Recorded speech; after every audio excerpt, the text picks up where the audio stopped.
મારું નામ ફેનિલ રજનીકાંત રાણા છે. આજે શું કાર્યક્રમ રાખવામાં કઈ જગ્યા પર આપવામાં આજે કાર્યક્રમમાં ગાયત્રી યજ્ઞનો કાર્યક્રમ રાખવામાં આવેલો હતો. ગાયત્રી યજ્ઞમાં આજે રણછોડનગર અને એન પાર્ક મિત્ર મંડળ બે સોસાયટી મળીને કાર્યક્રમનું આયોજન કરવામાં આવેલું હતું. એમાં 2500થી 3000 ભાવિક ભક્તોનું મહાપ્રસાદી અને રાત્રેના સમયે ભજન સંધ્યાનું આયોજન કરવામાં આવેલું છે. કયા મહાનુભાવી હાજર રહ્યા? અહીંયા મહાનુભાવીમાં સી.આર. પાટીલ સાહેબના સુપુત્ર જિગ્નેશ પાટીલ સાહેબની હાજરી હતી.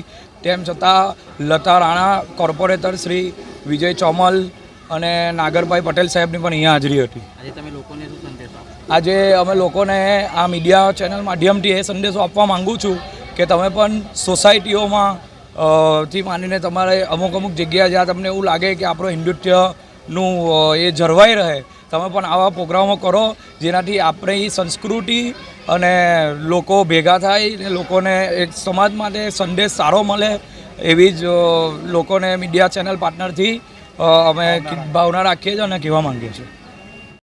રાણા છે.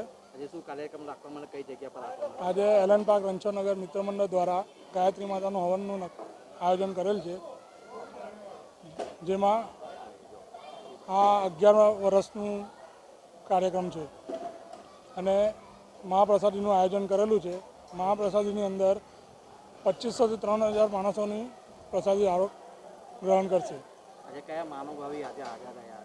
આજે સાહેબ શ્રી સી.આર. પાટીલ સાહેબના સુપુત્ર કોર્પોરેટર શ્રી નાગરભાઈ પટેલ, વિજયભાઈ ચોમાલ, લતાબેન રાણા હાજર રહ્યા હતા. આ જે યજ્ઞ કરવામાં આવે છે કેટલા વર્ષોથી કરવામાં આવે છે? આ યજ્ઞ અમે 11 વર્ષથી કરીએ છીએ. તમે લોકોને શું સંદેશ આપવા માંગો? અમે લોકોને સનાતન ધર્મ પ્રત્યે જે ભાવના અને જે લાગણીઓ છે એ ધ્યાનમાં રાખીને અમે લોકો એવું વિચારીએ છીએ કે દરેક એરિયાની અંદર જે પણ હિન્દુ સનાતની ભાઈઓ રહે છે તે આવા કોઈ પ્રસંગ કરે અને એકતા જળવાઈ રહે.